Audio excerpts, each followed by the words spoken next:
ಬಾಗಲಕೋಟೆಯ ಉಪಚುನಾವಣೆಯ ಕಣ ಕೂಡ ಭರ್ಜರಿಯಾಗಿ ಅಭ್ಯರ್ಥಿಗಳ ಪ್ರಚಾರದ ಕಾರಣಕ್ಕೋಸ್ಕರ ರಂಗೇರ್ತಾ ಇದೆ. ಬಿಜೆಪಿ ಅಭ್ಯರ್ಥಿ ವೀರಣ್ಣ ಚರಂತಿಮಠ್ ಭರ್ಜರಿಯಾಗಿ ಇವತ್ತು ಕೂಡ ಪ್ರಚಾರವನ್ನು ನಡೆಸಿದ್ರು.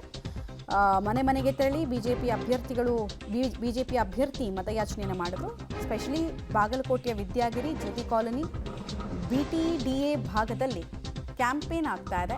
ಬಿಜೆಪಿ ಅನೇಕ ನಾಯಕರು ಕೂಡ ಇವರಿಗೆ ಸಾಥ್ ಕೊಟ್ಟಿದ್ದಾರೆ. ಬಾಗಲಕೋಟೆ ಮತ್ತು ದಾವಣಗೆರೆ ದಕ್ಷಿಣ ಕ್ಷೇತ್ರವನ್ನು ಗೆಲ್ಲುವ ವಿಶ್ವಾಸದಲ್ಲಿ ಬಿಜೆಪಿ ನಾಯಕರಿದ್ದಾರೆ. ಅದೇ ರೀತಿ ವೀರಣ್ಣ ಚರಂತಿಮಠ್ ಈ ಸಲ ಕ್ಷೇತ್ರ ತನಗೆ ಅನುಕೂಲ ವಾತಾವರಣವನ್ನು ನಿರ್ಮಾಣ ಮಾಡಿದೆ ಅಂತ ಭರವಸೆಯನ್ನು ಇಟ್ಕೊಂಡಿದ್ದಾರೆ. ಬಾಗಲಕೋಟೆ ಉಪಚುನಾವಣಾ ಕಣ ಈಗ ರಂಗೇರಿರುವಂಥದ್ದು. ಆಗಲೇ ಸಾಲು ಸಾಲು ನಾಯಕರು ಜಿಲ್ಲೆಗೆ ಲಗ್ಗೆ ಇಟ್ಟು ಆಯಾ ಪಕ್ಷದ ಅಭ್ಯರ್ಥಿಯ ಪರ ಮತಯಾಚನೆಯನ್ನು ಆರಂಭಿಸಿರ್ತಕ್ಕಂಥದ್ದು.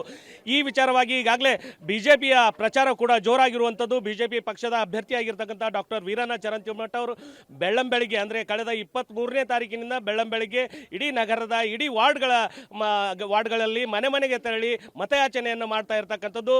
ಅಷ್ಟೇ ಅಲ್ಲದೆ ಸಾಕಷ್ಟು ಜನರು ಕೂಡ ಅವರಿಗೆ ಸಖತ್ತಾಗಿ ರೆಸ್ಪಾನ್ಸ್ ಕೂಡ ಸಿಗ್ತಾ ಇರ್ತಕ್ಕಂಥದ್ದು. ಈ ಬಗ್ಗೆ ಮಾತಾಡಲಿಕ್ಕೆ ಡಾಕ್ಟರ್ ವೀರಣ್ಣ ಚರಂತಿಮಠ್ ಅವರು ನಮ್ಮ ಜೊತೆಗಿದ್ದಾರೆ. ಅವ್ರು ಏನು ಹೇಳ್ತಾರೆ ಅಂತ ಕೇಳೋಣ. ಸರ್, ಈಗಾಗಲೇ 23ನೇ ತಾರೀಕಿನಿಂದ ಪ್ರಚಾರವನ್ನು ಮಾಡ್ತಾ ಇದ್ದೀರಿ. ಜನರ ಅಭಿಪ್ರಾಯ ಏನು ಸರ್? ನಾಡಿಮಿಡಿತ ಏನು ಹೇಳ್ತಾ ಇದೆ? ಉತ್ಸಾಹದಲ್ಲಿದ್ದಾರೆ. 9ನೇ ತಾರೀಕಿನ ದಾರಿ ಕಾಯ್ತಾ ಇದ್ದಾರೆ. ಮತ ಹಾಕಬೇಕು ಅನ್ನುವಂಥ ನಿರ್ಣಯವನ್ನು ಈಗಾಗಲೇ ಮಾಡಿದ್ದಾರೆ ಭಾರತೀಯ ಜನತಾ ಪಾರ್ಟಿಗೆ.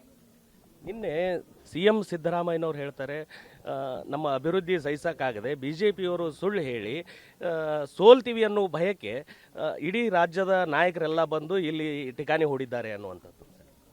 ಮತ್ತು ತಾವು ಮುಖ್ಯಮಂತ್ರಿಯಾಗಿ ವಾರಗಂಟ್ಲೆ ಇಲ್ಲಿ ಠಿಕಾಣಿ ಹೂಡಿ ಇಡೀ ಮಂತ್ರಿಮಂಡಲನ್ನು ಇಲ್ಲಿ ಠಿಕಾಣಿ ಹೂಡಿಸಿ ಇಡೀ ಆಡಳಿತ ಯಂತ್ರವನ್ನು ಕೈಗೊಂಬೆ ಮಾಡಿಕೊಂಡು ಮತ್ತು ಆರಾಮ್ ಗೆಲ್ತಿದ್ರು. ಇಲ್ಯಾಕೆ ಅವ್ರು ಇಲ್ಲಿ ಬಂದಿರ್ಬೇಕು? ಅಲ್ಲೇ ಬೆಂಗಳೂರಾಗ ಇದ್ದರೂ ಇಲ್ಲಿ ಗೆಲ್ತಿದ್ರಲ್ಲ ಕ್ಯಾಂಡಿಡೇಟು. ಮತ್ತು ಅವರು ಬಂದಾರ ಅಂಥೇಳಿ ನಮ್ಮ ನಾಯಕರು ಬಂದಿದ್ದಾರೆ. ಇದರಲ್ಲಿ ತಪ್ಪೇನಿದೆ? ಅಂದ್ರೆ ಅವ್ರಿಗೆ ಸೋಲು ಭಯ ಐತೆ ಅಂತಿರೋ ಏನು ಸರ್?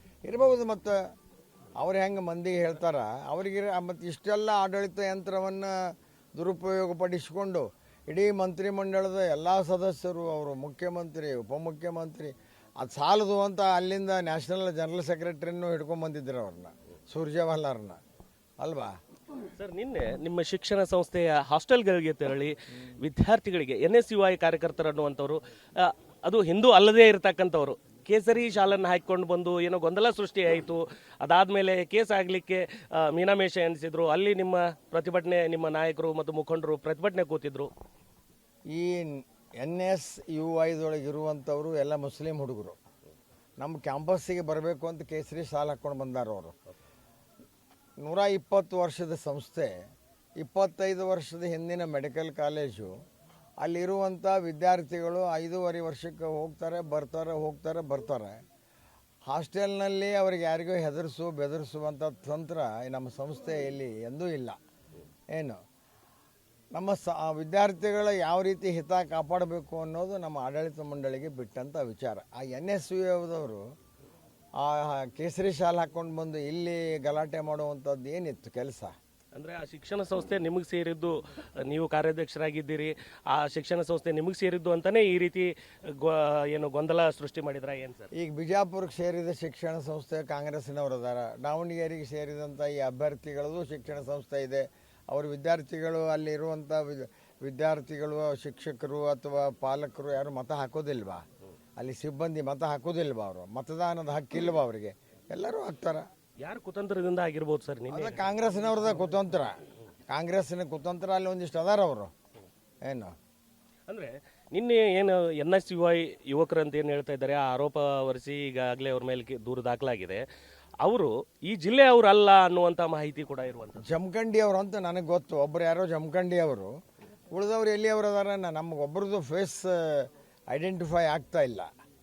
ಏನು ಈಗ ಸಿಕ್ಕಿರ್ತಕ್ಕಂಥ ಅಬೂಬ್ಕರ್ ಅನ್ನುವಂಥ ಆರೋಪಿ ಯುವಕ ಹೇಳ್ತಾನೆ, ನನ್ನ ಬೆಳಗಾವಿಗೆ ಕರೆಸಿದ್ರು, ಈ ರೀತಿಯಾಗಿ ಒಂದು ಹೇಳಿಕೆ ಹರಿದಾಡ್ತಾ ಇದೆ ಸರ್. ಸುಳ್ಳೆಲ್ಲ. ಯಾರು ಇವನು ಬೆಳಗಾವಿಗೆ ಕರೆಸ್ತಾರ? ಇವನಿಗೆ ಕೆಲಸ ಇಲ್ಲ. ಅವರು ವಿದ್ಯಾರ್ಥಿಗಳು ಇಲ್ಲಿ ಅಭ್ಯಾಸದಲ್ಲಿ ತಮ್ಮ ಇದರಲ್ಲಿ ಶೈಕ್ಷಣಿಕ ಚಟುವಟಿಕೆಗಳಲ್ಲಿ ತೊಡಗಿಕೊಂಡಾರ. ಇವು ಖಾಲಿ ಸೀಟ ಇಂಥವು ಮಾಡೋದು. ಯಾಕೆ ಮಾಡಿರ್ಬೋದು ಅಂತೀರಿ ಸರ್?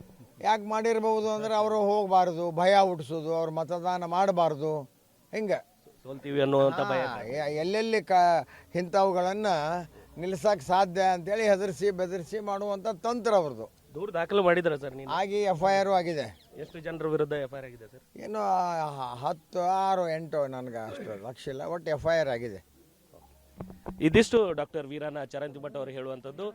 ಈಗಾಗಲೇ ಕಾಂಗ್ರೆಸ್ನವರಿಗೆ ಸೋಲುವ ಭಯದಿಂದ ಈ ರೀತಿಯಾಗಿ ಹೇಳಿಕೆಗಳನ್ನು ಕೊಡೋದು, NSUI ಕಾರ್ಯಕರ್ತರನ್ನ ಕರೆದು ಶಿಕ್ಷಣ ಸಂಸ್ಥೆಯಲ್ಲಿ ಗೊಂದಲ ಸೃಷ್ಟಿ ಮಾಡುವಂಥ ಕೆಲಸ ಮಾಡ್ತಾ ಇರ್ತಕ್ಕಂಥದ್ದು. ಕ್ಯಾಮ್ರಾಮನ್ ಆನಂದ್ ಜೊತೆ ರವಿ ಎಳ್ಳೂರು, ಪಬ್ಲಿಕ್ TV, ಬಾಗಲಕೋಟೆ.